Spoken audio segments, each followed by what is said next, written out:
I'll admit it. This past week was a bit challenging for me. I've been here for over a year, but I'm still getting used to this whole expat living thing that many of you have been doing for a long, long time. And for some reason, this past week, I found myself really missing my family back in the States, really missing my kids, and thinking about how this whole pandemic has not helped me. Right? So my kids were supposed to come and see us here in Spain early last summer, and we were supposed to go see them in the United States at the end of the summer, but all of those trips were obviously canceled. And now we probably won't see them until next May. It will be over a year and a half since I've seen them. And as I've thought about that, that got my mind thinking about other plans that have been scrapped and other people that I miss and other opportunities that got canceled. And I found myself hosting a multi-day pity party for myself. I would guess I'm not alone. Not many of you have shared the same experience, especially in the middle of this pandemic that has changed and all that it's taken away from us and the things that it looks like it will continue to take away for a while.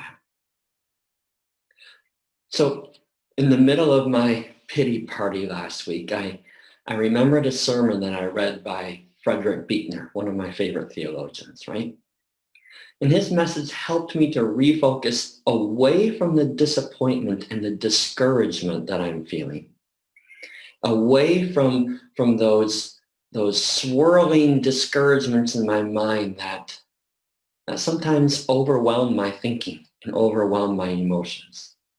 His message encouraged me to stop for a moment and to remember. Now, if I were to ask you this morning to evaluate how good you are at remembering, I would guess that you would start by taking a pretty clinical and practical approach to your answer. Right? You think about how well you can remember people's names, or how well you can remember those important dates that you should never forget, birthdays of people you love and anniversaries. Or maybe you think about how well you can retell a great story and get all of those details just exactly right. And some of us are great at remembering. Others of us find ourselves a bit better at forgetting as we get older. But that's not the kind of remembering I want us to think about this morning. How good are you at slowing down life long enough to look back over the bigger picture of your life and to intentionally remember all the ways that God has faithfully led you and guided you and blessed you and comforted you and carried you throughout your life? Intentionally remembering is a spiritual discipline that will reshape our hearts and reshape our minds. It's a discipline that will help gratitude grow within us. A gratitude that will displace discouragement, that will displace disappointment. Right? This process of intentionally remembering is a powerful spiritual practice that God has given to each of us. And he wants us to keep working on it, to keep developing this practice, or maybe to start developing it. Now, I'll tell you up front, intentionally remembering does not come naturally, and it does not come comfortably. My guess is many of us will choose to avoid it. We won't take God up on his invitation because we don't usually like to think about things too seriously or too deeply, right?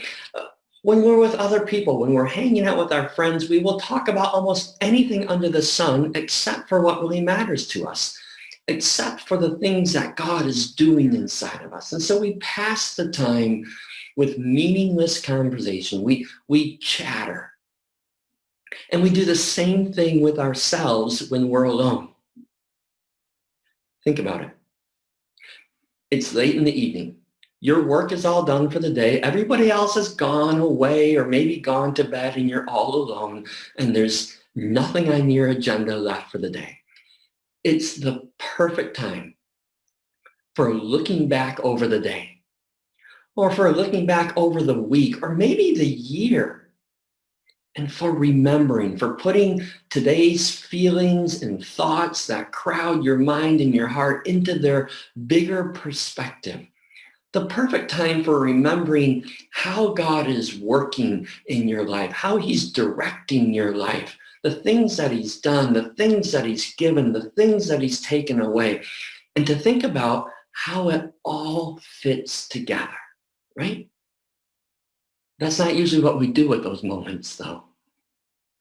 Instead, when those perfect moments for remembering come, we turn on the television or we scroll through social media looking at other people's imaginary lives instead of looking into our own lives. Or we find some chore to do to fill the time, something that can easily wait until tomorrow. We fill that time, we fill our minds, we fill our hearts with chatter. Of course, there are moments in life that force us to go deeper, that force us to remember, that force us to think about and to consider what God is doing. Times like when we receive the diagnosis that we didn't want to hear, or when somebody we love dies, or when the job that we love disappears, or maybe the times when a new job is offered to us, or when a baby is born and our lives are changed and transformed, or maybe the moments when that baby is all grown up and gets married and moves away and life changes again.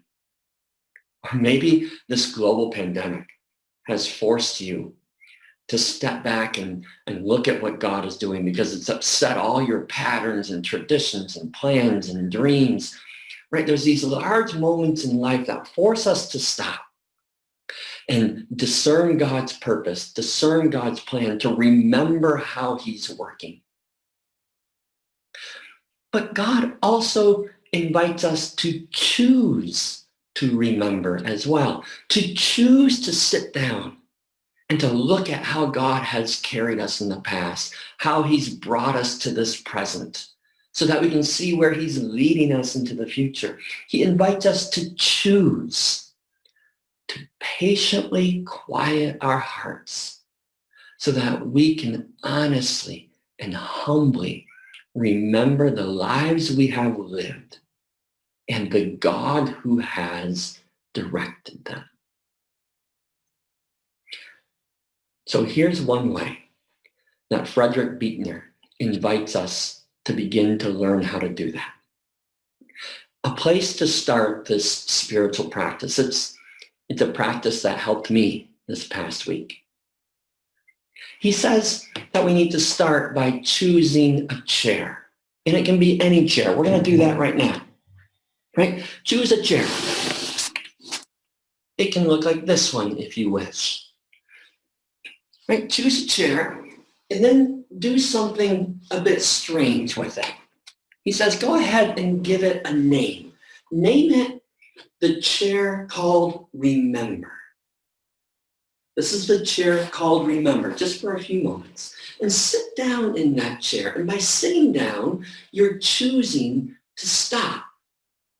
You're choosing not to turn on the TV and not to pick up a book. You're choosing not to open your laptop. You're choosing not to look at your phone. Instead, by sitting in this chair, you are choosing to let your mind journey deliberately back through the years. And you're choosing to engage in a deeper and a slower kind of remembering. Right? The process, he says, is not unlike praying. Right? It's searching to find the truth of our own lives that we often fail to notice when we're busy living them, when we're busy in the middle of them. It's the search to find the truth of our own lives that sometimes we simply forget.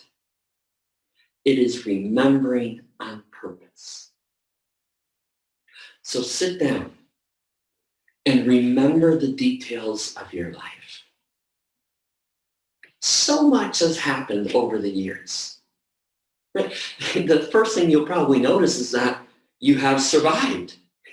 Right? After 20 years, 40 years, 60 years, you've made it this far, to this day, to this moment, and that is no accident. There's a reason why God has brought you here. As we talked about last week, there's a story that he's writing in you, and that story isn't complete yet. Now, I'm certain that as you begin to look back over the years and remember some of the details of your story, you're going to remember some things that you would prefer to forget. Because so often it's the painful memories that rush forward first. And so when we look back, we will remember the times that we have chosen the wrong road and have been left with regret. We're going to remember the times and see the faces of the people we have loved who we have now lost. In fact, I was thinking about my past week, and Wednesday was the anniversary of my father's death. Maybe that was part of what made my week challenging, the remembering of someone I loved and lost. Right? Look back and you'll remember the times when God gave you the opportunity to be courageous or brave or kind or honest, and you didn't do it. And you wish you could go back and do it all over again, but you can't. And when you sit down and remember those moments, it sometimes feels like remembering that pain and regret can overwhelm your heart, can overwhelm your mind. But recognize that it hasn't. We are survivors, right? And our surviving tells us that knowing how weak we are, it tells us that there is a strength beyond our strength that has carried us this far to this day.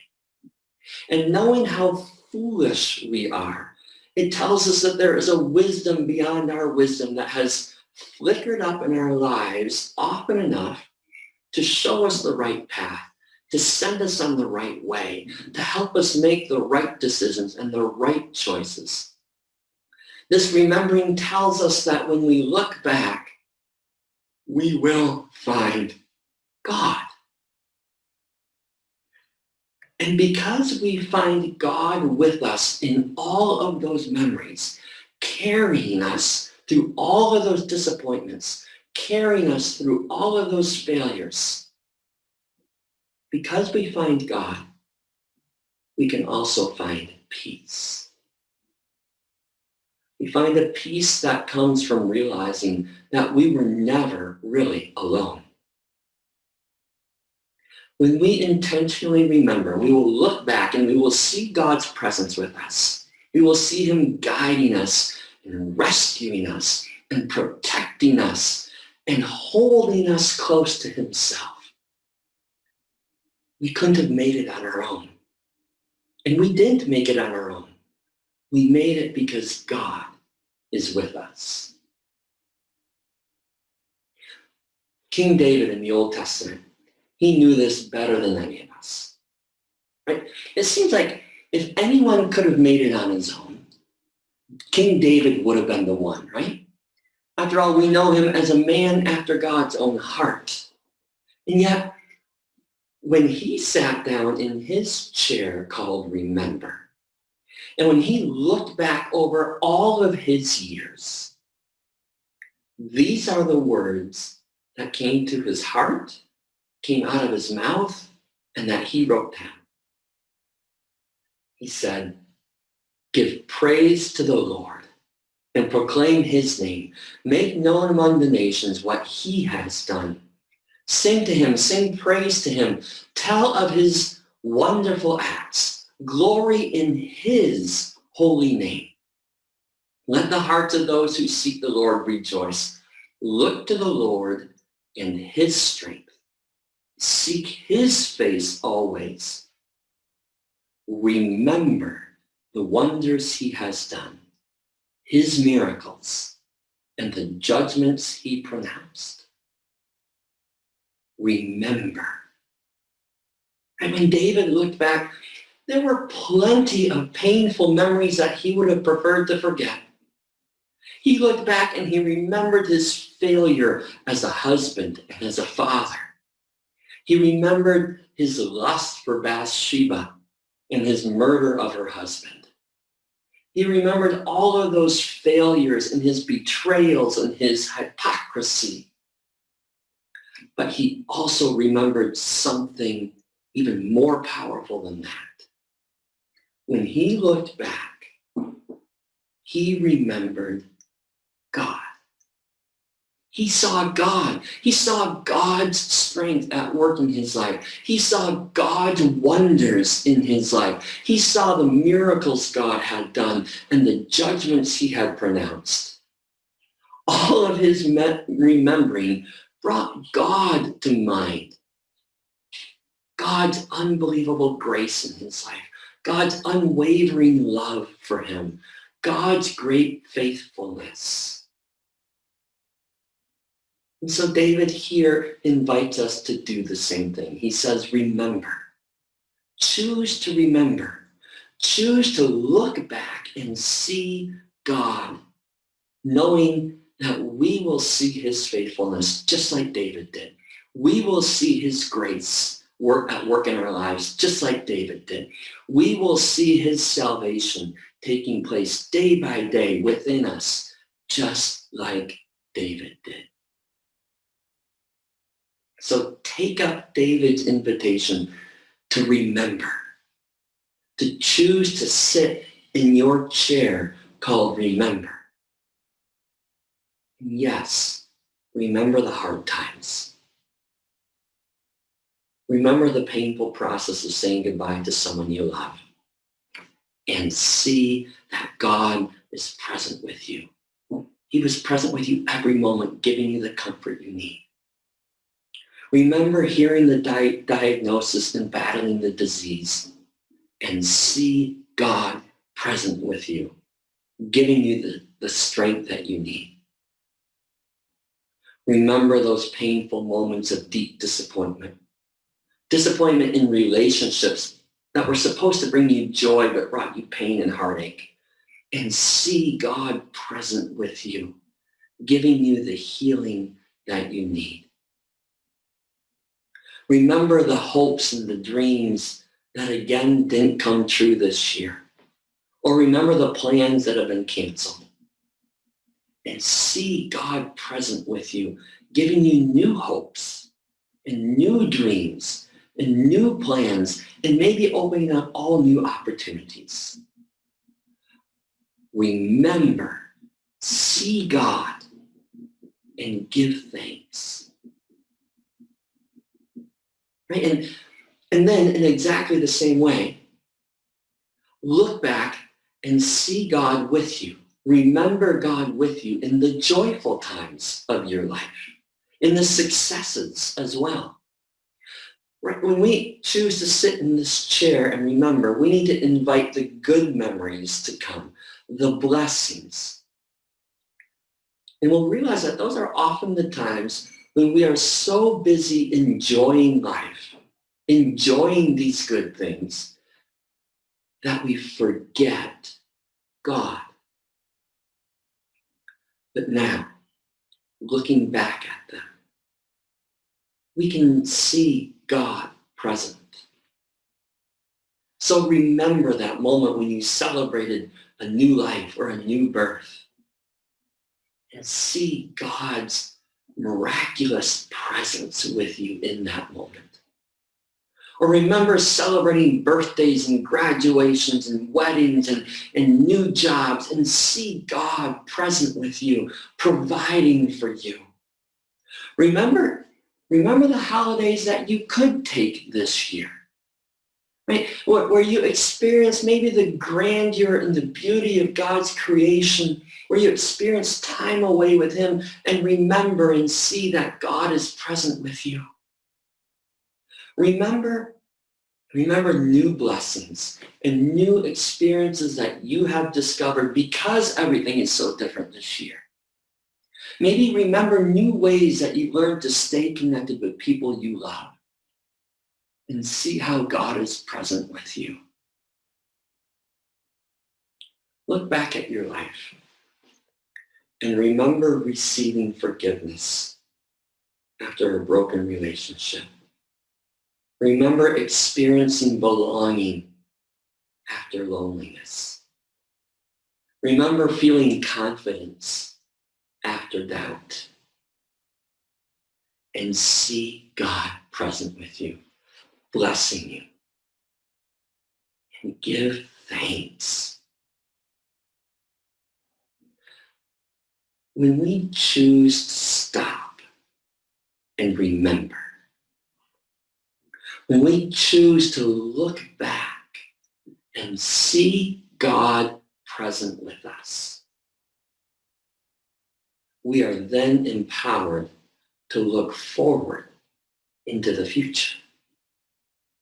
Because remembering, looking back and seeing God present with us in the past leads us to look forward with hope into the future, knowing that God will continue to be with us. Right? Because remembering, seeing God in the past leads to hope for the future. To remember the past is to see that we are here today by grace. And when it comes to grace and mercy and love, our God is as generous as they come. He will continue to give us his gifts. He will continue to be present in our future as he has been in our past. He will continue to give us reason for hope and reasons for gratitude, no matter our circumstance. God is present with you, carrying you, guiding you. Remember that in the past. Trust that for the future. So for the next 3 weeks, we're going to be given the opportunities to grow in the spiritual practice of remembering and letting that remembering grow our gratitude and grow our thanksgiving. I hope that you will engage in something over the next 3 weeks. I hope you will try something, that you will practice remembering and you will practice gratitude. Maybe you'll be willing to stop and meet God, even for just a few minutes, in the chair that you're going to call remember. Maybe you'll do that once a week for 3 weeks to practice remembering. It's called a spiritual practice because it takes practice. So don't expect it to be easy the first time. But maybe you'll commit to at least 3 times over the next 3 weeks to sit down and practice remembering, practice looking, practice listening to God. All of you are going to be invited to be a part of an online group discussion about gratitude for the next 3 weeks. And we're going to start on Thursdays at 7:30 till about 8:45. And we're just going to read scripture together. We're going to learn from each other what God has to say about expressing gratitude and how we can practically do that. Show up for those Thursdays, or maybe even just one of them if you can't make it to all of them. Or probably this week, your families are going to be invited to participate in our Thanksgiving, our gratitude service that we're going to host on November 22. And there's a special way that we're going to ask your families to be a part. And I hope you'll say yes as a way of practicing gratitude together. If nothing else. And right now, we're going to spend some time in prayer. And I'm going to leave time for you to reflect with God and to share your gratitude to him. Pray with me, would you? Lord Jesus, it is with thanksgiving and with hope that we come to you and we remember and we thank you. We thank you for being present in all of our past, in the good times and the painful times. And we thank you for promising to be present in our future, no matter what that future might hold, no matter what our circumstances might be. And so we ask that you would fill our hearts with gratitude for what you have done, for what you are doing right now, and for what you will do. Sit us down often to remember so that we might see you more clearly. God, we remember and we begin to give you our thanks together for a few moments right now.